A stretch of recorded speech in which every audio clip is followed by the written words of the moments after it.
When it comes to disturbing subjects, demonic possession is up there.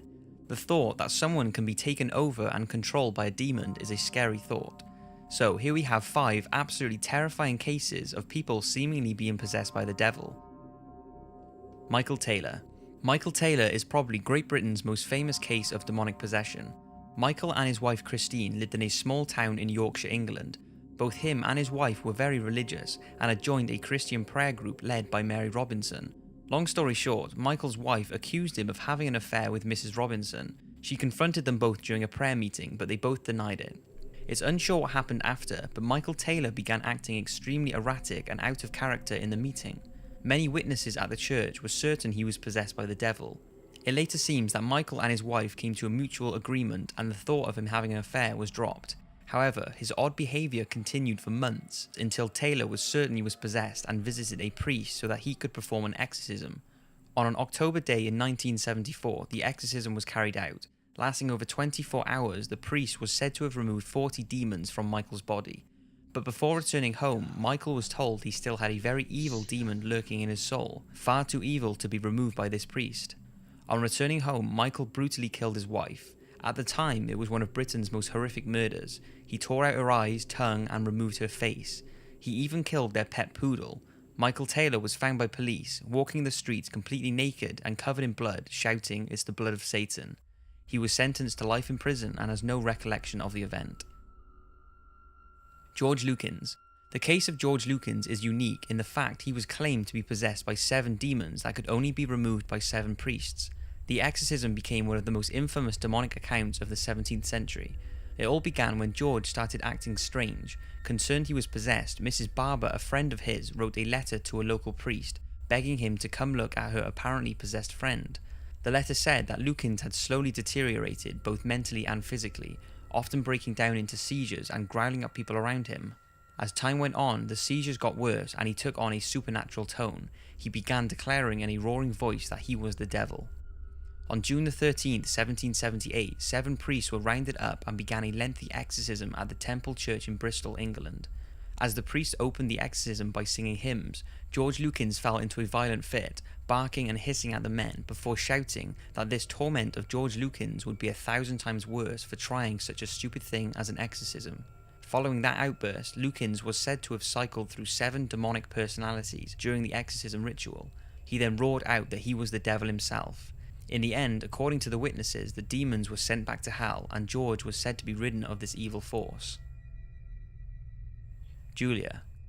In 2008, Dr. Richard Gallagher, a New York psychiatrist, was given a very unique opportunity. He was asked by a bishop to provide a psychiatric evaluation of a woman who claimed to be possessed by a demon. During his evaluation, the woman, to whom he gave the name Julia to protect her identity, would be completely normal, but at random intervals she would go into a brief trance followed by a rage, during which she would begin shouting at Gallagher and the attending priests, screaming at them to go away, you idiots, and leave her alone. Objects would fall from the shelves in the room and Julia would start to shake violently. Then, like a light switch, she'd be back to normal with no memory of any of it. After the evaluation, the decision was reached to perform an exorcism by Roman Catholics, which Gallagher also attended to report the event. The exorcism began on a hot June day. Gallagher said that despite the weather, the room where the ritual was being conducted grew incredibly cold. Later, however, as the entity in Julia began to make strange noises, members of the team felt themselves sweating due to a burst of heat from Julia. During the exorcism, she first went into a quiet, trance-like state. After the prayers of the Roman ritual had been going on for a while though, multiple voices and sounds came out of her, one of which was an animal-like growl which seemed to be impossible for any human to mimic. At one point, the voices spoke in foreign languages, including recognizable Latin and Spanish, even though Julia could only seem to speak English. Julia was also reported to have gained enormous strength, and despite the religious sisters and 3 others holding her down with all their might, they struggled to restrain her. It was also reported that she levitated about half a foot in the air. The purpose of Gallagher's papers, he says, is to document a contemporary and clear-cut case of demonic possession. He explains that even those who doubt demonic possession exists may find this case rather persuasive. Roland Doe. I did mention this case in my 5 terrifying Ouija board stories, but I just couldn't leave it out.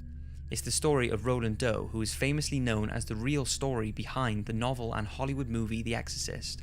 His case began in the 1940s when, after losing his aunt, 13-year-old Roland began using an Ouija board in an attempt to contact her.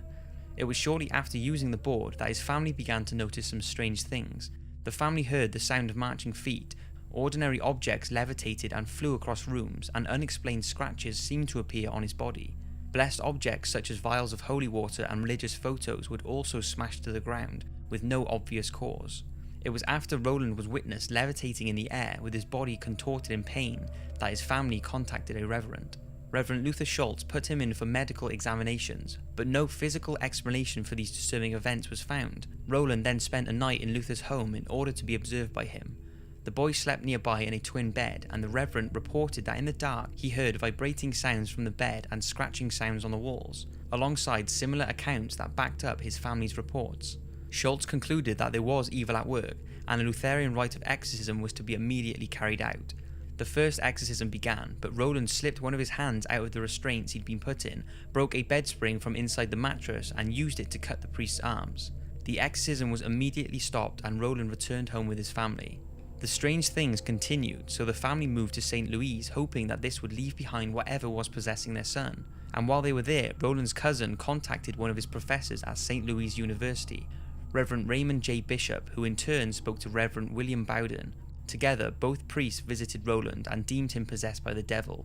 Permission from the Archbishop was given to perform yet another exorcism. This time though, regardless of Roland's struggle and violence, the priests continued, performing over 30 rituals, when finally they were successful. After the last prayers were said, the entire hospital heard those cries of animal anguish, followed by a loud bang, and the reported smell of sulfuric odour could be smelt in the air. Thankfully, after the exorcism, Roland went on to become a happily married man and a father, never to speak of the case again. Anneliese Michael.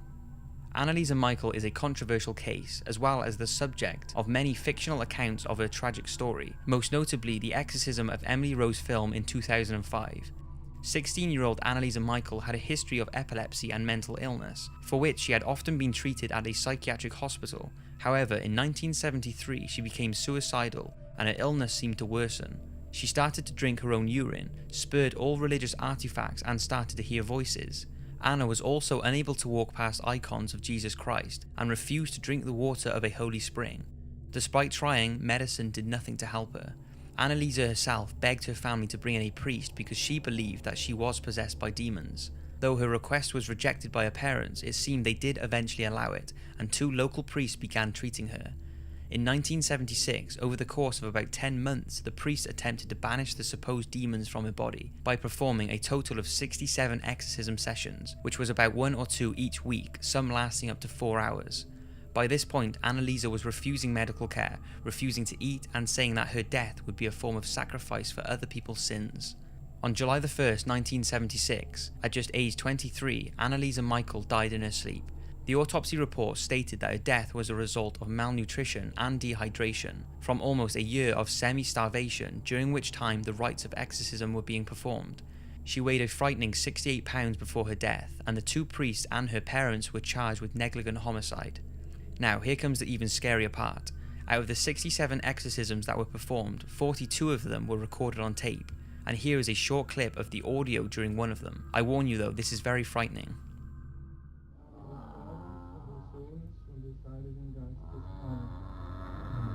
Jetzt Scheißding wurde da.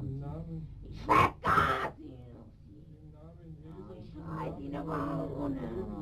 Unreiner Geist, alles zu sagen. Ich bin nicht unrein, Des Sohnes und des Heiligen Geistes. Im Namen Jesu und im Namen Maria befehle ich dir, unreiner Geist, alles zu sagen. Im Namen des Vaters und des Sohnes und des Ja, das Schreibloch da nicht, echt. Ja.